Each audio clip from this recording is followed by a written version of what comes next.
Afternoon, everyone. We're going to go ahead and get started here. So, well, first of all, I just want to welcome everyone. Thank you so much for coming. My name is Jane Carpenter Rock. I am the acting Margaret and Terry Stent Director at the Smithsonian American Art Museum, and we're so glad to have you all here today. And I have the privilege of welcoming you to the Smithsonian American Art Museum's 36th Annual Charles C. Eldridge Prize Lecture. So let's give a round of applause for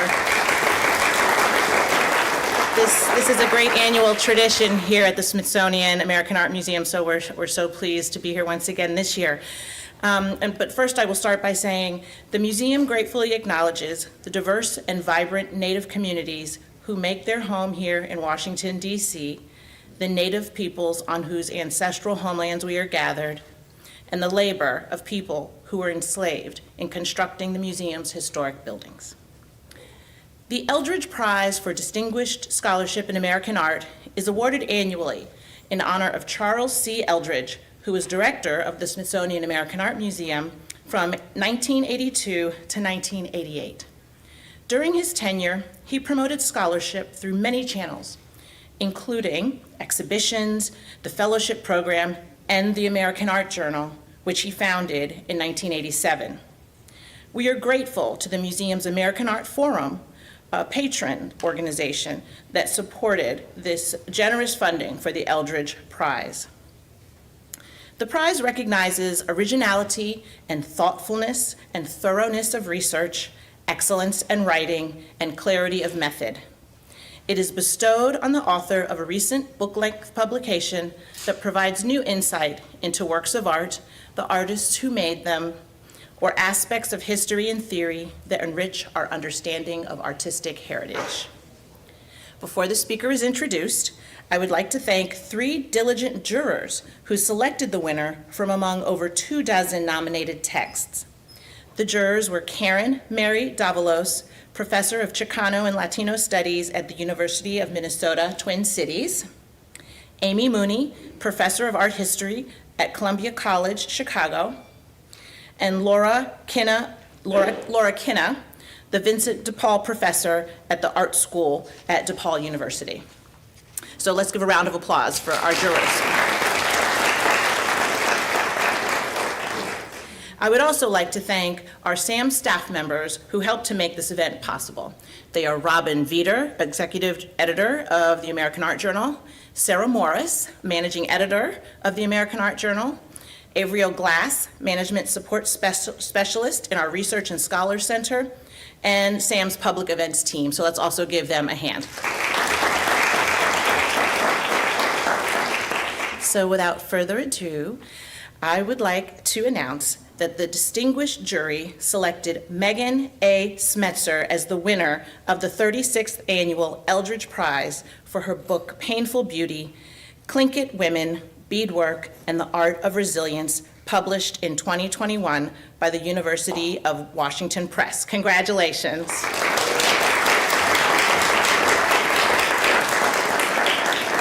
So now Megan will be introduced by my colleague Robin Veeder, Executive Editor of the American Art Journal. Please welcome Robin to the stage.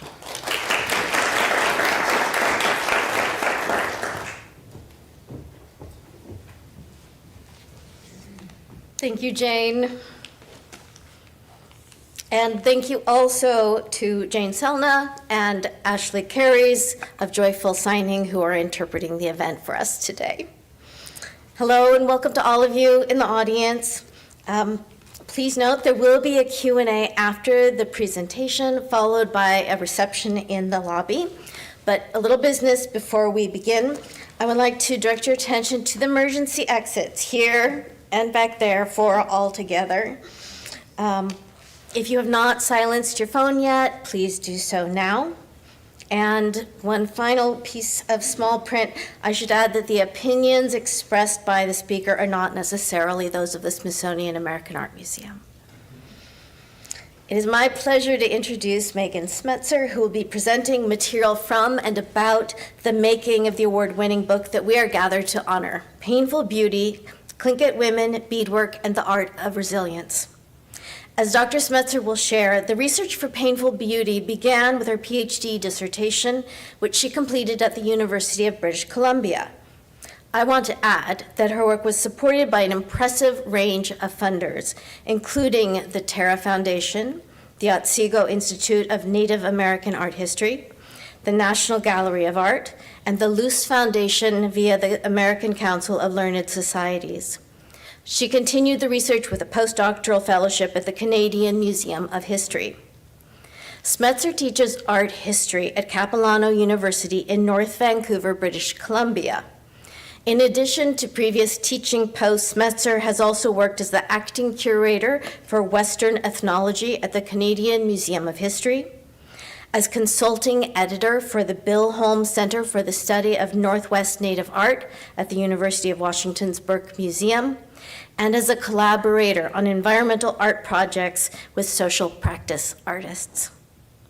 At present, Dr. Smetser is developing a new project with her colleague, Catherine Bunn-Marcuse, at the University of Washington.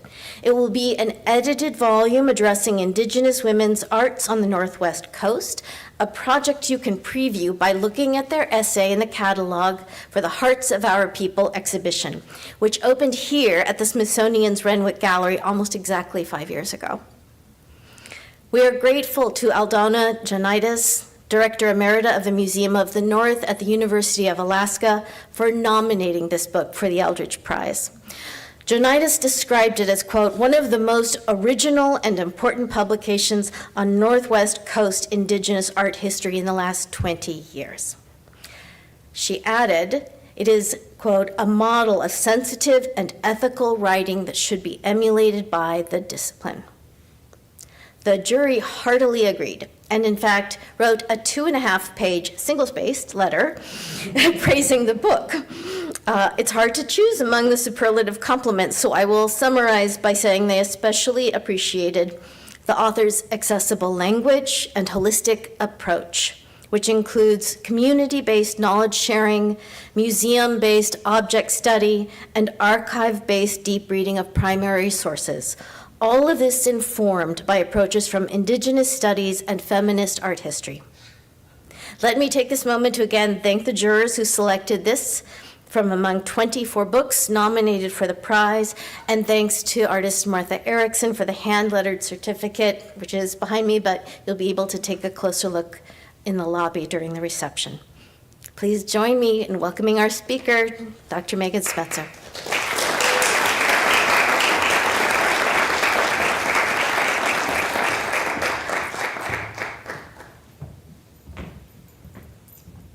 Is not here where it was.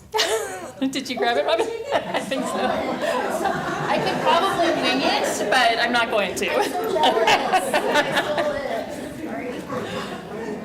I'm still missing a few pages. All right. I love it. I love it. Thank you all. Thank you for the beautiful introductions. It's really humbling to hear such beautiful words said about my book. I'm really grateful, and I'm really grateful to be here and to have all of you, including my mom, in the audience. So I'm going to begin, and I look forward to your questions at the end. So Gunesh Chish to the Tlingit artists, elders, and scholars who have so generously shared their knowledge with me, and the community members who have reached out to share personal stories of Painful Beauty's impact on their lives. As a non-Indigenous scholar, I am profoundly grateful to have been able to do this work and to present it locally in Alaska, regionally in the Pacific Northwest, and now nationally here in Washington, D.C.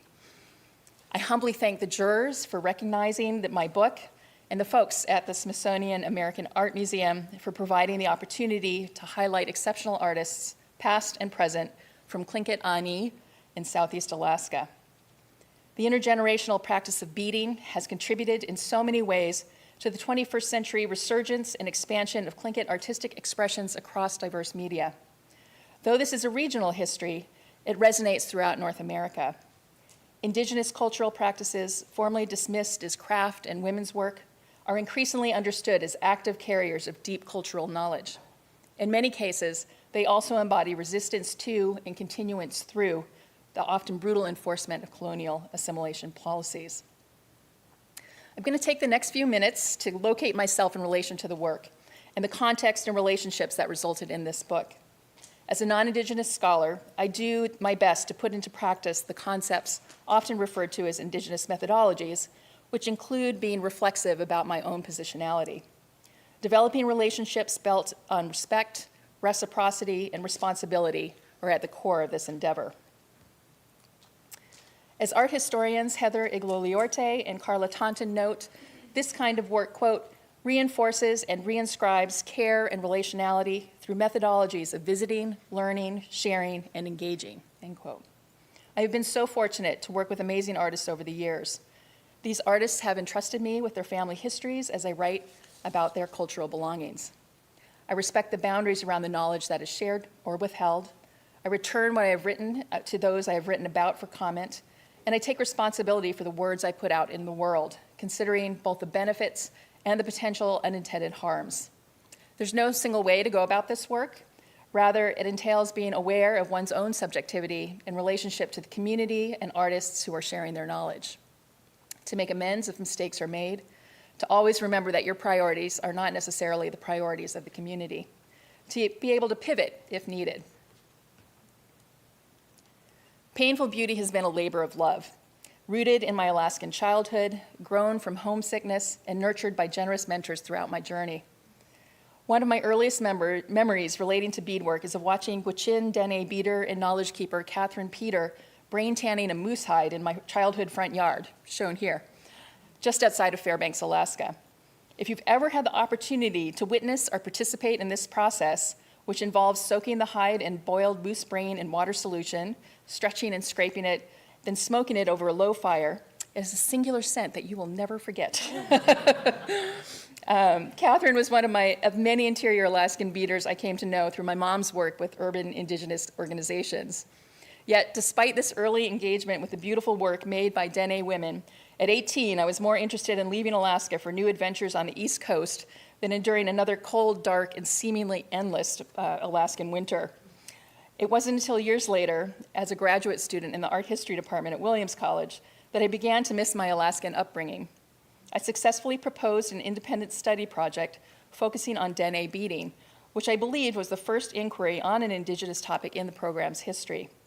At the time, Indigenous art was considered a subgenre of art history, if it was considered at all.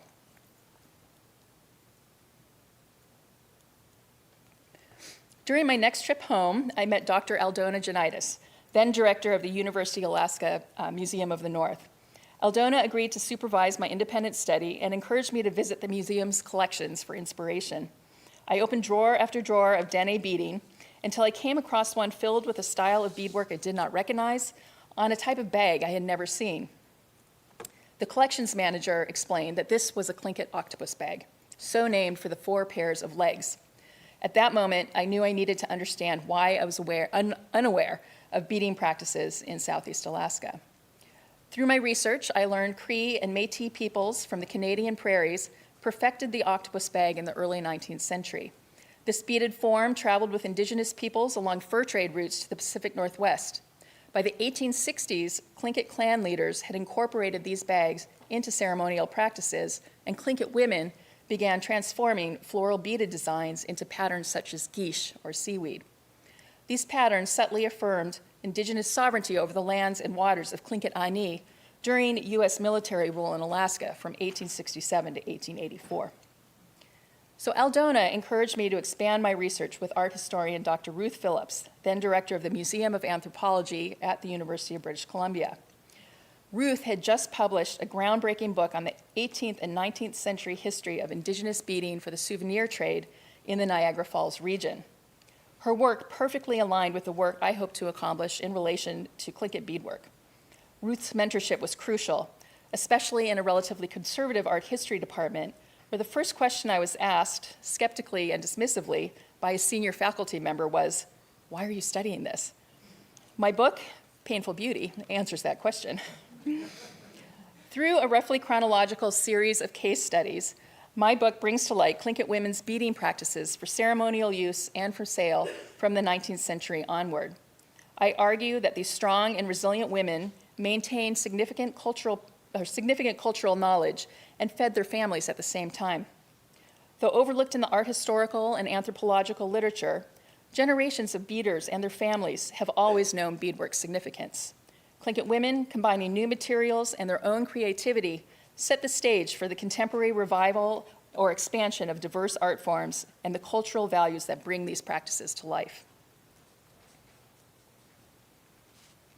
When I began my journey, Northwest Coast art had a rich and well-established history of exhibition and scholarship focused primarily on the northern Northwest Coast. Research was interdisciplinary and cross-border, meaning the scholars employed formal analysis and drew from ethnographic research conducted in the United States and Canada.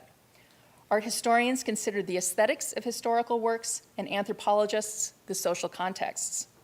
Scholars privileged pre- or early contact work created for ceremonial use, or contemporary art that emulated its 18th and 19th century precursors.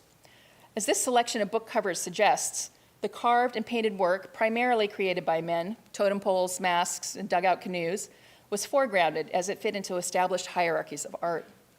Cultural belongings most associated with women, woven wool robes, spruce root baskets, and button blankets, were at the time, and still remain, greatly underrepresented in literature. Beadwork, if it was mentioned at all, was dismissed as acculturated, inauthentic, and derivative, because Tlingit women sewed moccasins and wall pockets for the tourist trade, which were made from tiny seed beads and woolen cloth acquired from Euro-American traders. Beaders also used these materials to make hairpieces and octopus bags, among other cultural belongings for community use. And I'm just giving you a few examples here. Following the lead of Franz Boas, known as the father of American anthropology, scholars avoided researching materials that demonstrated, quote, contamination from European wares, end quote. This scholarly lacuna meant I could not build on an already established body of knowledge. I had to create it myself. So this process entailed sending letters to hundreds of museums across North America. I visited those with a significant amount of Tlingit beadwork, photographed each piece, and gathered any related documentation, which is often quite sparse. From these materials, I created and populated a searchable database with over 1,100 beaded items. Gathering these resources was one challenge, but interpreting and historical understanding was the next. As Métis scholar and artist Sherry Farrell Rissette eloquently explains, beaded items, quote, are objects encoded with knowledge, although they are sometimes impenetrable and difficult to understand. Most often sleeping on a shelf in a museum storage room, completely decontextualized from their cultures of origin, they are the raw material of women's history, end quote. So to begin decoding Tlingit beadwork in museum collections, such as this octopus bag from Angoon, Alaska, I searched archives and historical photographs for any trace. Connecting a cultural belonging with a photograph was always thrilling. And here's one. Though the octopus bag at the left side of the image is not identical, it shares enough similarities to suggest the same as yet unidentified maker. I also read the published literature, including the seminal ethnography of Angoon, Against the Grain, meaning finding any sort of reference that I could, reference to beading. The dissertation research was framed by the literature on the fraught relationship between museums and indigenous peoples, the overlooked significance of tourist art within intercultural encounters, and histories of ethnographic photography, most of which derived from anthropological perspectives rather than art historical ones. It was a valuable methodological approach for making sense of the beadwork hidden in museum collections. Most importantly, my research was strengthened by the stories from beaders who shared their knowledge with me. Here, Lydia George looks up from her work in progress. Lydia's granddaughter, Shken George, poses with her own daughter, Gabby Kay, who wears her first set of regalia beaded and sewn by Shken. The Sea-Alaska Heritage Institute, an organization devoted to the perpetuation and cross-cultural understanding of Tlingit, Haida, and Tsimshian peoples, supported one of my visits, providing additional introductions to beaders and knowledge keepers in Juneau, Alaska. From these community-based conversations, and in direct contrast to the lack of scholarly literature, I gained a valuable understanding of the centrality of beading within the lives of every single person I spoke with. For some, it was learning patience and perfection. For others, it was healing from trauma. For all, it was connection to grandmothers, mothers, aunties, and others who beaded to provide for their families and fight for Indigenous rights and cultural continuity.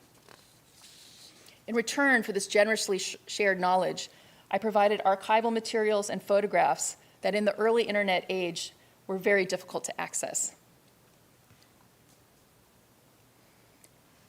Transforming the dissertation into the book took a long time. I shifted the framing of this research to engage more deeply with Indigenous methodologies that center community-based knowing and being. These methodologies also attend to relationships built on reciprocity and trust. Instead of telling stories of beadwork in museum collections and how it got there, I foregrounded the intergenerational histories of beading. I privileged the women who utilized new materials and ideas to expand upon thousands of years of embellishment. One of the most fulfilling aspects of writing this book has been featuring the perspectives of contemporary Tlingit artists who incorporate matrilineal histories of beading within their own artistic practices. I want to share a video clip of a recent conversation I had with Larry McNeil, a contemporary Tlingit Nisga'a photographer. Larry comes from a family of powerful women whose beading abilities inspired his own approach to creating art. McNeil's print, Once Upon a Time in America, shown here, features a 1943 snapshot of two of these women, Mary Brown Betts, his grandmother, who is seated, and Anita McNeil, his mother, standing. The women are surrounded by references to their clan house, warrior strength, and fight against discrimination. In the following clip, Larry discusses the ways in which beading shaped his grandmother's life. Her experiences were shared by most Tlingit women of her generation and the next. It's about persevering, it's about holding on to, our cultures. And in the midst of all that, it's about beadwork, That was at the crux of it. Look at that.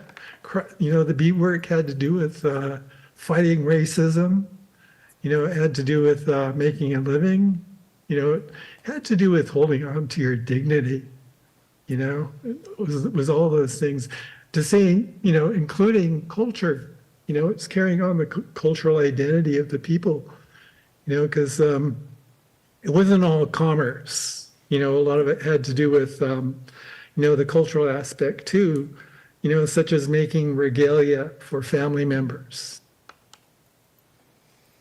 Larry continued our conversation by describing hard work as a way of life, pride in perfectly executing the design, and his grandmother's moccasin magic, which is a great story. Gudashish, Larry, as always, for your kind words. My book, Painful Beauty, explores continuity and change in the art and history of beadwork through the complex history of settler colonialism in the region. Tlingit people have embellished cultural belongings since time immemorial. Regalia, armor, and other garments adorned with beads made from shell, bone, plant stems, and copper made tangible the intangible relationships between moieties and clans. Moieties are a mode of social organization that divides a community into two equal parts. Tlingit society is separated into Yiel, or raven, or Chak Guch, eagle wolf. Within each are multiple clans of varying status, and individuals are born into their mother's clan. Strong relationships with the father's clan provide balance between them. Oral histories recount the movement of clans from one region to another, record significant marriages, wars, and trade connections, and describe relationships to the natural and spiritual worlds. When European and North American colonizers entered the Pacific Northwest in the late 18th century, they expanded indigenous access to a wide range of new materials in exchange for sea otter pelts. Blankets, clothing, and beads were acquired and worn by high-ranked leaders such as Catlian, who's depicted here, to indicate their status. Catlian's seated wife, for example, wears a European-style dress under what appears to be a trade blanket. At the same time, Euro-Americans introduced epidemic diseases and eventually the patriarchal and hierarchical institutions of settler colonialism. From 1804 to 1867, the Russians and the Orthodox Church maintained a relatively stable relationship with the Tlingit clans in Sitka and elsewhere. This balance was upended when the United States purchased the Alaska Territory against the strong protest of Tlingit leaders. The U.S. used multiple methods to assimilate indigenous peoples and deny sovereignty over lands occupied for 14,000 years. Among them, the U.S. Navy bombed villages to support the capitalist theft of resources and relied on missionaries to impose patriarchal Christian values on matrilineal social structures. The detrimental effects of these measures led to the scramble for Northwest Coast cultural belongings by museums seeking to preserve what was believed to be vanishing cultures. Within this framework, beaded items viewed as expressions of assimilation did not enter museums until the early 20th century, and only then collected by ethnographers who knew their value within communities. The significance of beadwork's marginalization becomes powerful when we shift the frame from what settler colonialism did to Indigenous people to what Indigenous people, especially women, did through it. As Indigenous feminist scholars Maëlle Arvin, Eve Tuck, and Angie Morrill argue, women, quote, have been an invisible presence in the center, hidden by the gendered logics of settler colonialism for over 500 years, end quote.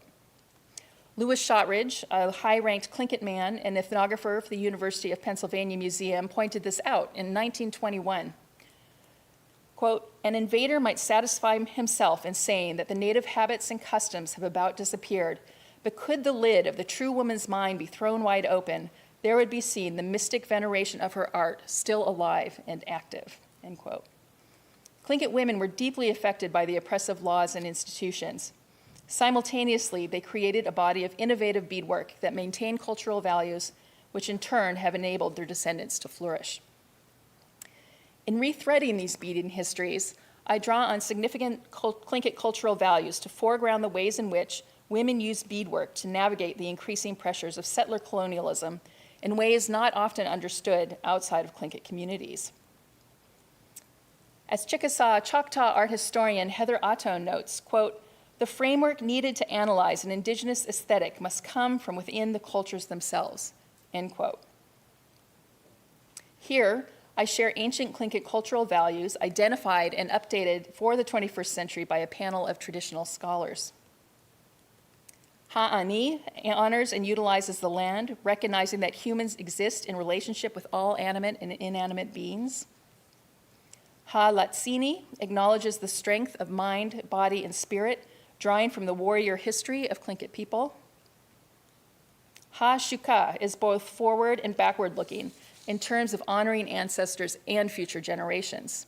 And finally, Wuchyak, maintaining social and spiritual balance, understands complementarity between clans and genders as deeply significant. Each of these values inform the beading histories I explore.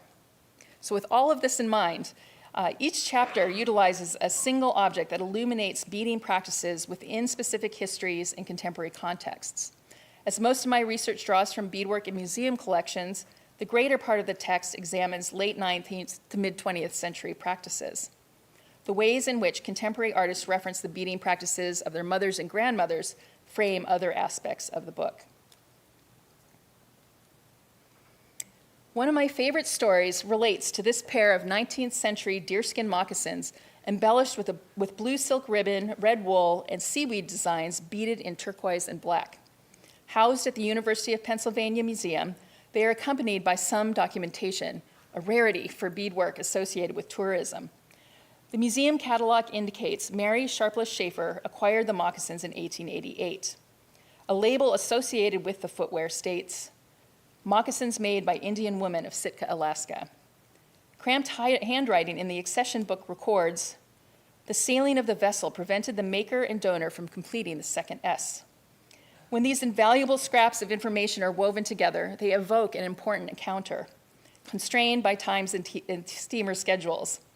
These moccasins were a touchstone for the collector as the details were considered important enough to add to the permanent record many years after they were donated. When I returned to thinking about these moccasins for the book, enough time had passed that internet search engines enabled me to expand this story. Out of curiosity, I Googled Mary Sharpless Schaefer to see what I could discover. Imagine my surprise when I came across a biography that mentioned Schaefer's trip to Alaska and the moccasins she had acquired there. I continued to follow the clues to an unpublished manuscript hidden in the archive in Banff, Alberta. The highly romanticized narrative about the encounter between the upper middle class Mary Sharpless Schaefer and the unnamed moccasin maker provided enough details to situate both women within the social, political, and cultural context of Sitka, Alaska in 1888. Tourism was burgeoning at the time of Schaefer's visit. Tlingit women, who had always been at the center of trade relationships, quickly adapted to this new and lucrative seasonal market. During the summer, a Tlingit beater could earn up to $300, which is about $12,000 today, during the summer, selling her work as she and her family made during the winter. By comparison, a woman could earn $100 working at the fish cannery, a man $200. So this photograph, taken by a visitor leaning over the railing of a steamship, documents the array of souvenirs available. Tlingit women with baby on board, if you look, you can see a little baby in the bow, sold spruce fruit baskets, beaded wall pockets, carved model totem poles, and other items. Tourists sought out portable souvenirs such as these to display in the so-called Indian corner back home. The young moccasin maker was likely a graduate of the Sheldon Jackson Industrial Training School. Like many schools geared towards assimilation, children were Christianized, educated in trades, and provided rudimentary English reading and writing skills. So as the story goes, the struggling young woman shared that her husband had not returned from a seal hunting trip 2 years prior. Schaefer's empathy upon hearing her plight prompted the young woman to bead a pair of moccasins before the ship departed Sitka. As she hands over the moccasins, the Tlingit woman states, quote, "I up all night, but had no time for the last letter. The other moccasin, no letter, all love," end quote. It is this phrase, all love, that suggests despite her conversion to Christianity, the young woman still adhered to Tlingit cultural values. Expressions of comfort and love, particularly as they relate to a deceased family member, are vital to relationships between clans of the opposite moieties. Schaefer was unlikely to have understood how her consoling words would have been received within the young woman's Tlingit worldview. The gifting of the moccasins and her articulation of love indicate a desire to maintain wuchyak, achieving balance through reciprocity in this fleeting encounter. Picture December in southeast Alaska. The heavy gray of rain-swollen clouds, the dark whispery greens of forested hills, the stark white of snow-capped mountains, and the stormy seas washing against the rocky shoreline. Contrast that with the vibrant reds, yellows, blues, and greens of woolen regalia, embellished with clan crests, seaweed, and floral designs. This rich array of beadwork proclaims the identity of its wearers and embodies complex relationships between clans and beyond imposed borders. Beading for use within early 20th century ceremonial practices, as shown here, balanced beading for the souvenir trade. In 1904, Sitka Tlingit Kagwantan clan leaders came to an agreement with the territorial government to host a final potlatch, or kuik as it's called, before committing to giving up this central social, spiritual, and economic practice. Despite these promises, potlatches continued to be hosted on a smaller scale throughout the 20th century. In 1904, however, at least 1,000 participants from communities throughout Tlingit Ani participated in this several-week event. The clan leaders commissioned a local non-Indigenous photographer to document attendees, resulting in nearly 36 images. These photographs are well known, but the beadwork within their edges has been consistently overlooked in the literature. So in this photograph, guests from Yakutat sit and stand in the first 2 rows. Among the beaded regalia-clad people, a woman identified as Kitty wears the dance collar pictured here. This is in the National Museum of the American Indian. Dance collars were a form of regalia developed in the late 19th century, inspired by 18th century carved and painted wooden neck armor. This form embodies Ha-Latsini, the power of Tlingit warriors expressed in a new way. The man seated on the right-hand side of the photograph and identified as Teet Milton wears this octopus bag slung across his chest. Octopus bags and other beaded regalia were not only deeply meaningful to Tlingit people, but by this time had also become a crucial means for transmitting Tlingit ways of knowing and being, not fully recognized by outsiders. Beading remained an important means for persevering through rampant discrimination. While beading practice may have looked like assimilation to some, the patterns, sewing techniques, and cultural values were significant gifts passed down from strong Tlingit grandmothers to their children and grandchildren in the first half of the 20th century.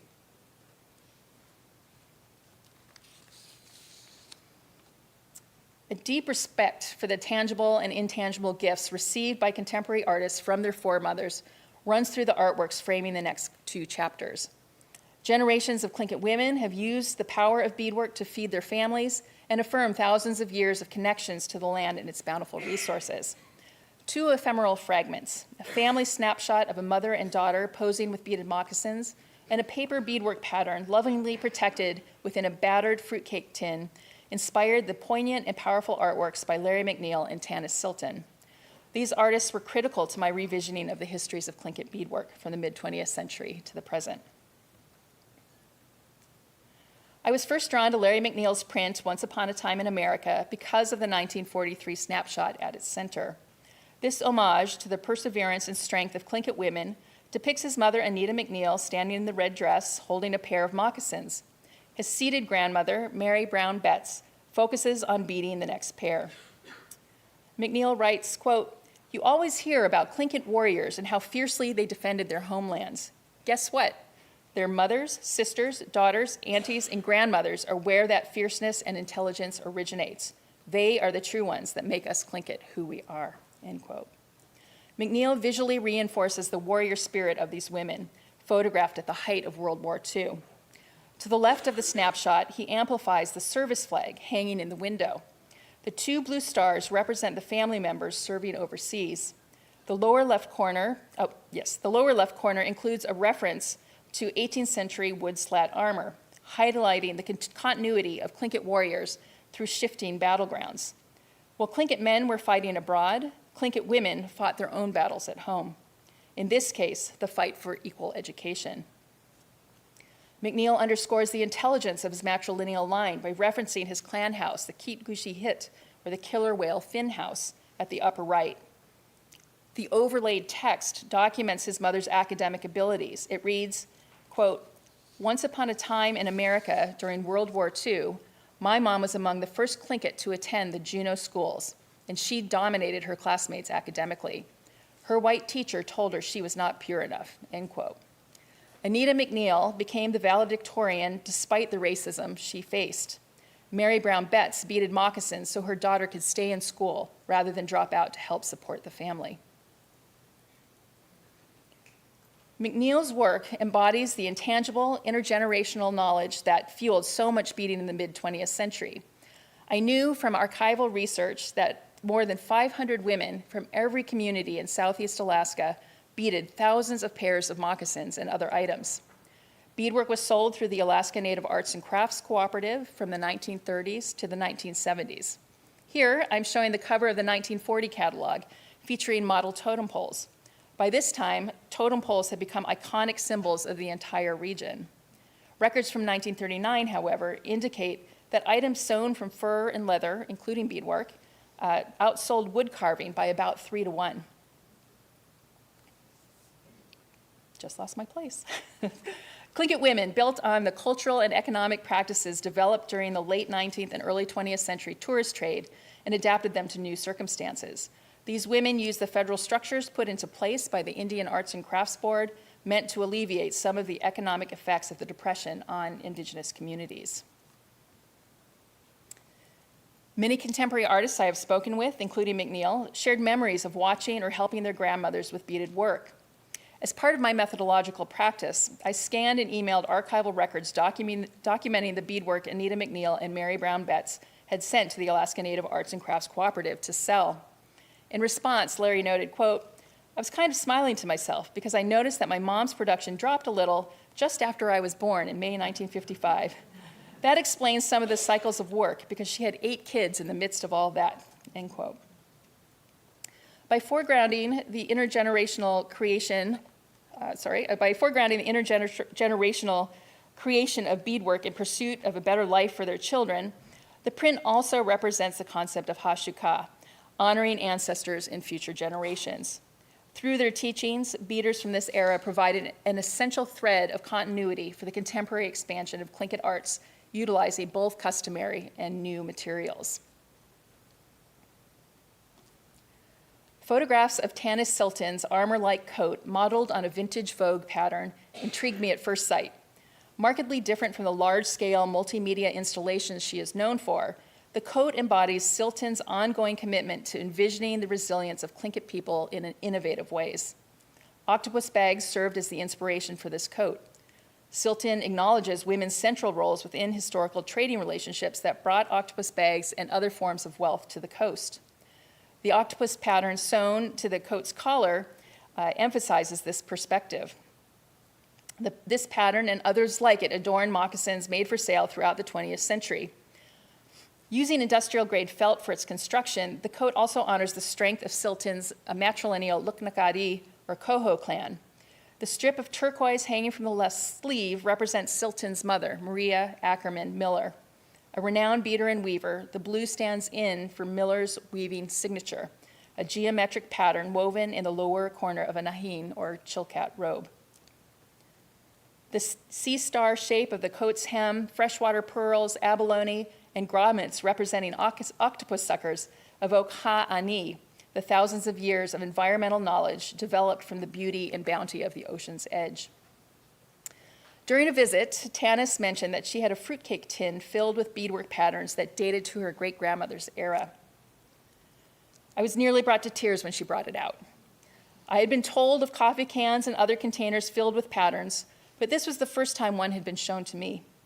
We pulled out hundreds of delicate paper patterns cut from old envelopes and cookbooks. Tanis shared stories of the women, including her great-grandmother, Mary Berries, who filled the tin over the years with meaningful clan crusts, floral, and seaweed designs. Silton draws inspiration from this battered box of treasures, creating artwork that teaches her children and grandchildren about their matrilineal legacies. As Tuscarora artist and scholar Jolene Rickert has expressed, contemporary artists have a responsibility to, quote, migrate traditional knowledge into the present, end quote. Larry McNeil and Tanis Silton are just two of many contemporary Indigenous artists across North America who reference histories of beading. Another is Kwakwaka'wakw artist Marianne Nicholson, whose work is seen here. The diptych critiques the museumification of culture and the gendered inequalities imposed by settler colonialism. Using references to wealth and power, Nicholson holds up the women in her family, displacing the imposed patriarchal values that obscured their significance. Whether along the Northwest coast or elsewhere in North America, an expanding number of artists draw inspiration from beading traditions learned or witnessed in their home communities. Beadwork conferences and groundbreaking exhibitions such as Radical Stitch, soon to have its U.S. debut at the Eiteljorg Museum in Indianapolis, foreground Indigenous worldviews. They also challenge diverse audiences to confront the ongoing systemic effects of settler colonialism. Within art history, Eurocentric and patriarchal biases in the literature have contributed to devaluing matrilineal and balanced ways of knowing and being that are central to many Indigenous peoples.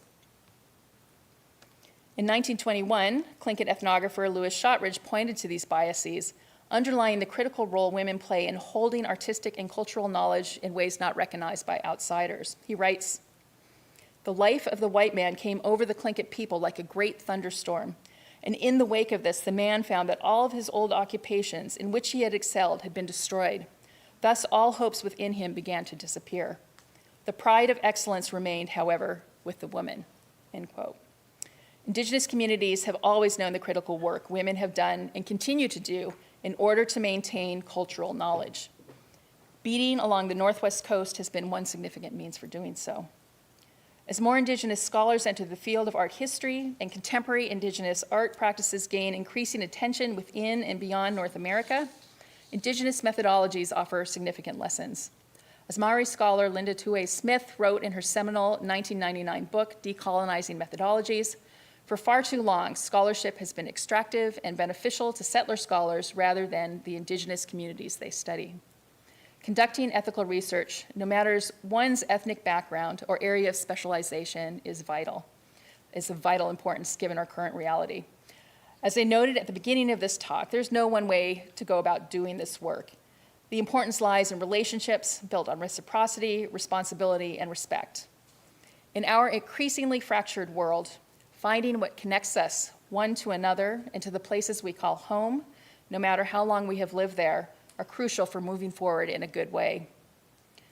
I had the great pleasure of presenting Painful Beauty at the Sharing Our Knowledge conference held in Sitka, Alaska last September.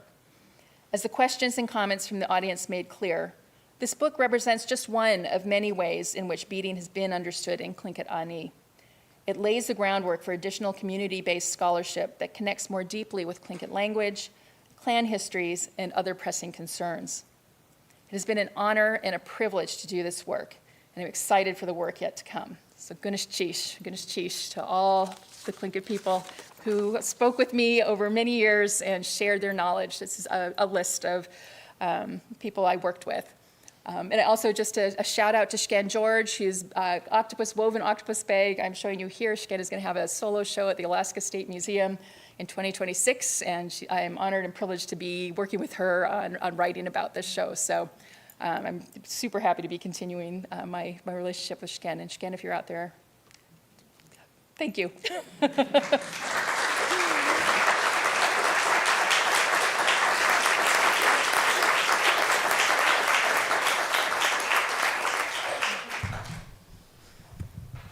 Thank you. Thank you very much. Sorry.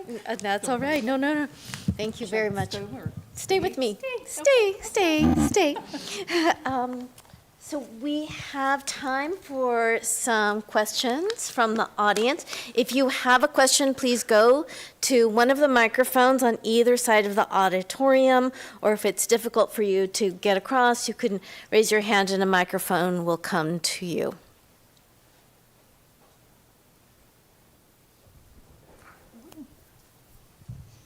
We'll wait for the mic.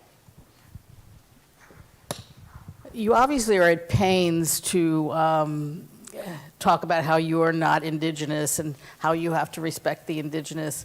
I just wondered, did you get any pushback at any point about appropriation or anything along those lines? And if so, what was it? I did not. I did from somebody who was not from Southeast Alaska when I presented at the CAA once. I was a young graduate student. And was not fully cognizant of the politics of CAA. So it was a very huge learning moment for me. And so I think from that point on, I've always just been very aware of who I am and where I come from, and make that very clear. And also, if people aren't interested in talking with me, I respect that. So, yeah.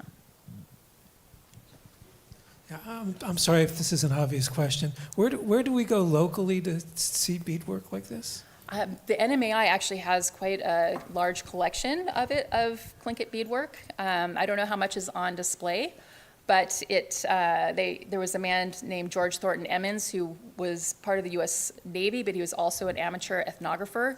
And he collected not just beadwork, he collected tons of materials from Tlingit Ani, and much of it ended up in museums, including originally the High Collection, but also the AM&H, and so on. So that's how a lot of material left was, through that kind of collecting in the 19th and early 20th century. We have a question from one of the online viewers. Okay, this comes from Diana, and she says, "Thank you, Dr. Smetser. From where do these artists source their beads?" That's a great question. These are all trade items. They were brought in, with traders. Early beads are quite large and were used at the edges of regalia and such to embellish it, but trade beads, or seed beads as they're called because they're quite small, became really popular in the second half of the 19th century. And they were, brought in with trade, and the cloth, the wool that it was sewn on as well, and incorporated very, very quickly into cultural practices. So I think made in Venice, a lot of them. So, yeah. Talk about globalization. It was happening, and definitely happening in the 19th century.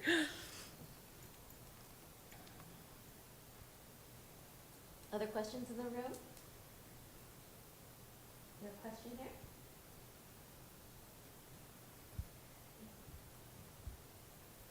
Would you mind saying a little bit about the next project that you're working on? Sure. Dr. Ben-Marcus? Yeah, I can do that. Yes. So I'm really excited to be expanding, as Robin introduced earlier. My colleague and friend Katie Ben-Marcuse and I co-wrote an essay for the very first touring exhibition of Native American women's arts called Hearts of Our People. And we wrote the essay about women's arts on the Northwest Coast, which include carving, right, and lots of other things. So we are kind of taking that as the inspiration for our next project, which is to co-edit a book on Indigenous women's arts. And we've put out a call for presentations for the Native American Art Studies Association conference, and we got 10 people immediately who wanted to participate. So this is an area that is still quite underrepresented in the literature, and one that many artists and scholars are eager to keep building that scholarly knowledge in collaboration with communities, in collaboration with contemporary artists. And so we are, going to bring folks to the conference in Indiana. It's going to be actually at the Eiteljorg Museum in November. And then from there, hopefully do a few more things where we can really start talking about and generating the knowledge about what it means to pay attention to women's arts more broadly. So, yeah, thanks. We have one more online question. Well, Everett runs the microphone over. From Margaret, who asks, what was used to sew the beads on, and did it change over time? I think originally things like sinew were probably used, but with seed beads, sinew can be quite thick, so cotton thread that was brought in as well is often used. So that's a good question. Yeah. Thank you. I'm curious about Ms. George's work on display here, Yes. and I'm thinking I see a variety of media Yes. in addition to the beads, and I'm curious how the contemporary artists are developing the work. Yeah. Well, Shken's work is so interesting and complex because, as I said, octopus bags did not originate in Southeast Alaska. They came in through trade, and only high-ranked people had access to them because they were the ones who controlled the trade routes. And so because these became status items, they were really valued. And so Shken started as a beader, but she became a weaver. She's now this incredible weaver. She still does beadwork, but she does this weaving where she was really inspired by the octopus bag, the shape of it, the history of it, what it means, and so she started weaving them. And so this is one that actually represents a story from her community of two old women taking a canoe under the glacier because they had been pushed out of there because of the glaciers, and the two old women volunteered to see if the land was available again to resettle after the glacier, and they went through. And so sit means glacier. You can kind of see the mountain ranges that the glacier would have formed in between. The part that I love about this particular bag is the copper. So there's no beads on here, but those are pieces of copper cut out like 19th century seaweed designs or seaweed patterns. And so she has used copper as, copper is a really important form of wealth on the coast.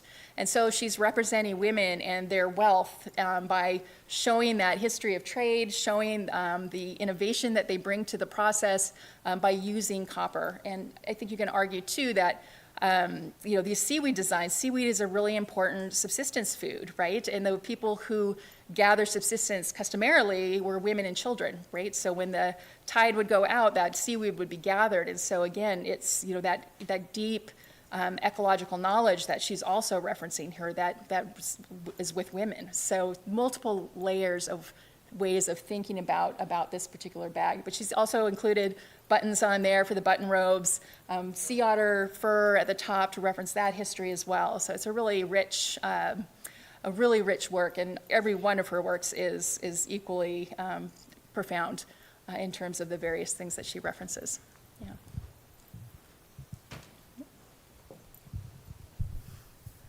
Thank you so much. I'm just wondering about the flatness of the beadwork that you describe in the book, and how that affects the design in contrast to something like Iroquois raised beadwork. Yeah, it's an aesthetic choice that there's a couple of different people told me of beading, learning how to bead, and their mom or grandma basically ripped it apart or cut it up because it wasn't flat, right? So it's very much, that's the aesthetic of it there. I know, because Haudenosaunee beadwork is raised and ridged, and I can't really speak to why that difference is, other than what was important in the community itself.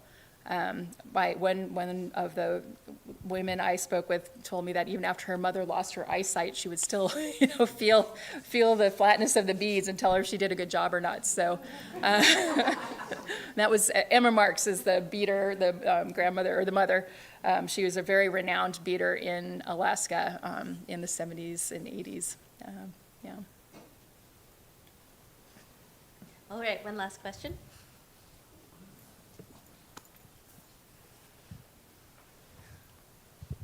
Hi, Megan, David Penny. Nice to see you. Thank you so much. I thought if you could talk a little bit about what the scene is like in Alaska now, in terms of, as I mentioned, elsewhere, there are people who are making regalia for ceremonial use, but there are also some engagement with the gallery and the more international art world. So what's going on up there now, and how many artists are involved with this kind of thing? Oh my gosh, that's a really big, is that David? That's a very big question. The scene is very rich there. There's an amazing gathering that happens every 2 years called Celebration in Southeast Alaska.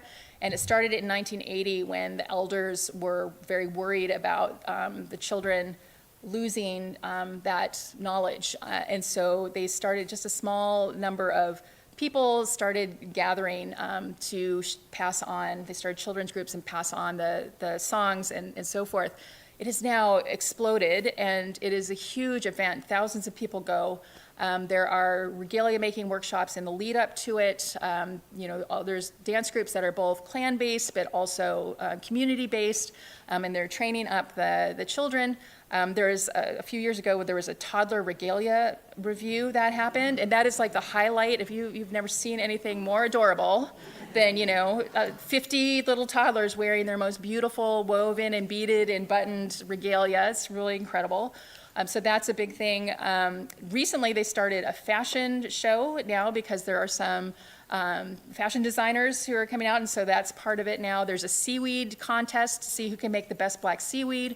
And they're adding in other cultural aspects, such as when people are canoeing from one community to the next and being welcomed on shore, which is standard practice historically, but was one of the things that fell by the wayside through colonialism, and so that's happening again. So it's meant for the community, but it happens during the summer when all the tourists are in town. So if you're happy to be on a cruise ship at the right time, you can witness some of the work that's being done in community in this particular way. So, good question. Thanks. Thank you. Thank you for a beautiful talk. Thank you. Congratulations. Thank you.